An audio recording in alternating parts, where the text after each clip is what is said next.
51년 차 비뇨기과 의사 김세철입니다. 환자들이 참 좋아해요. 내 마음을 알아줄 거다 하는 거 있잖아요. 70, 80대는 환자가 말이에요. 동료의식을 느끼기 때문에 왜 나도 그런데 뭐 이럴 때는 이렇게 한다 이렇게 한다 이렇게 하면은 심장병을 앓고 있는 사람 대부분은 이 성행위가 심장마비를 일으킬까봐 상당히 두려워합니다. 사실은 이 심장병 전문가들의 얘기를 들어보면은 안정적인 심장질환을 갖고 있는 분들은 성생활하는데 걱정할 필요가 없다고 이야기합니다. 그래서 오늘은 심장병 환자에서 성활동에 대한 그 궁금증을 여러분에게 풀어드리려고 합니다. 실제로 성행위 중에 급사하는 빈도가 꽤 있지 않습니까?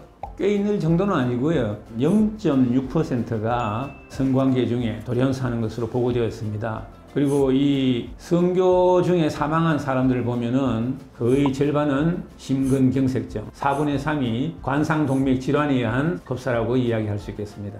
그리고 이 심근경색이 재발해서 일어나는 경우가 많은 비율을 차지했지 않습니까? 심근경색을 앓은 과거력이 있는 사람은 성행위에 의해서 심근경색이 재발하거나 사망할 위험이 한 2.3배 높은 것으로 보고되었습니다. 급사 원인 중에 심근경색이 제일 중요한 것 같은데 예. 얼마나 위험한 겁니까? 여기에 연구 보고에 하면은 성행위에 의해서 심근경색에 의한 사망 위험이 일반 사람보다도 2.7배 높은 거로 되어 있습니다. 그렇다고 심장병 환자가 성생활을 아예 못하는 건 아니잖아요. 그렇습니다. 그 운동 보아 검사라고 있지 않습니까? 트레드밀 테스트, 그죠? 그런 걸 했을 때 저혈압 또는 그 얼굴이 파래지는 청색증, 부정맥이 발생한다든지 과도한 호흡 곤란 없이 3 내지 5매치의 경도 내지 중정도의 운동을 소화할 수 있다면 지장이 없다는 것입니다. 심장병이 있더라 하더라도. 대체로 봐서 심근경색증을 앓은 후에 증상이 없는 사람은 6주 내지 8주 후에 성생활을 다시 재개할 수 있다는 이야기고요. 관상동맥 우회 수술을 하는 경우가 있죠. 그런 환자나 또는 개심술을 했는 경우에는 한 6주 내지 8주 후에 성생활을 재개할 수 있는 것입니다. 또 선천성 심장병이 있는 환자들은 경미하고 증상이 없는 경우에는 성생활을 해도 지장이 없다고 되어 있습니다. 심장의 판막 질환자도 많이 볼 수가 있죠. 이런 환자들도 경도에서 중등도 정도인 경우에는 성생활에 문제가 없다는 것이고, 심부전 환자들도 3매체에서 5매체에 해당되는 운동 보아 검사를 해가지고 과도한 호흡 권리나 또는 허혈성 심전도 변화 이런 등등이 나타나지 않는 한 성생활을 해도 괜찮다는 이야기고요.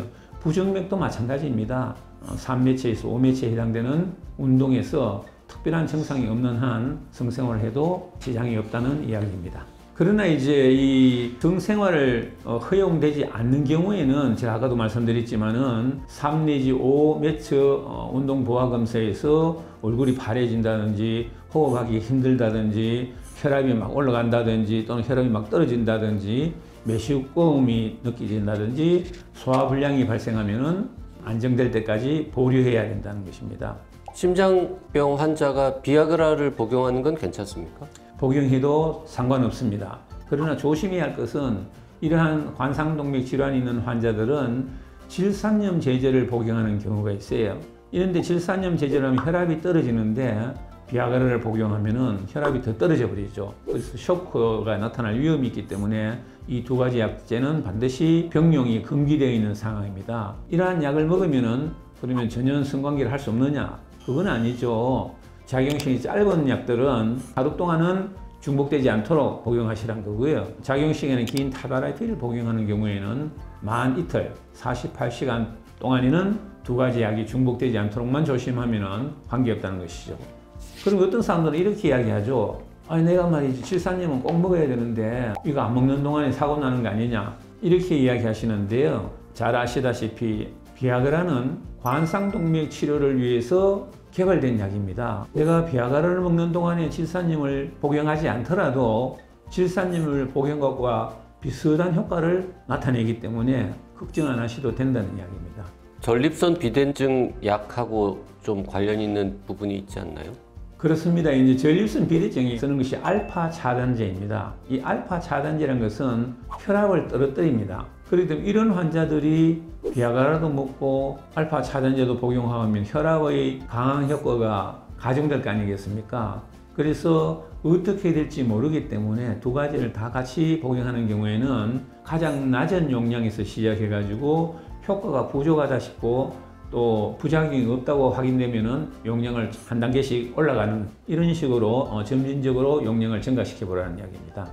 여성이 쓰는 에스트로겐 제제하고 심장질환 관계는 어떻습니까? 대부분이 고령자 아니겠습니까? 그러면은 폐경기가 왔을 거란 말이죠.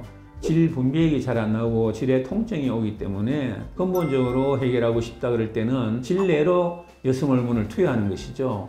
그런데 이게 질내로 여성 호르몬을 투여했을 때 이 여성 호르몬이 혈관을 통해서 전신으로 이렇게 흡수되는 것은 아주 미량에 불과한 것입니다. 때문에 여성 호르몬을 질내 사용한다 하더라도 지장이 없다는 것을 말씀드리고 싶습니다. 어쨌든 심장병 환자는 성생활 관련해서 좀 의사랑 상담을 하는 게 좋겠네요. 그렇습니다. 부부가 같이 왔을 때 서로가 이해를 할 때 효과가 더 좋은 거로 되어 있습니다. 그런데 실제로 병원에 올 때 보면은 고령인 환자들은 함께 오는 경우가 잘 없기 때문에 설명할 기회가 없고 또 오더라도 바깥에서 기다리고 남편만 진료실로 들어온다고 해요. 그래서 여성 파트너에게 어떤 노력을 해야 되는지 등등을 설명을 할 기회가 잘 없다는 것입니다.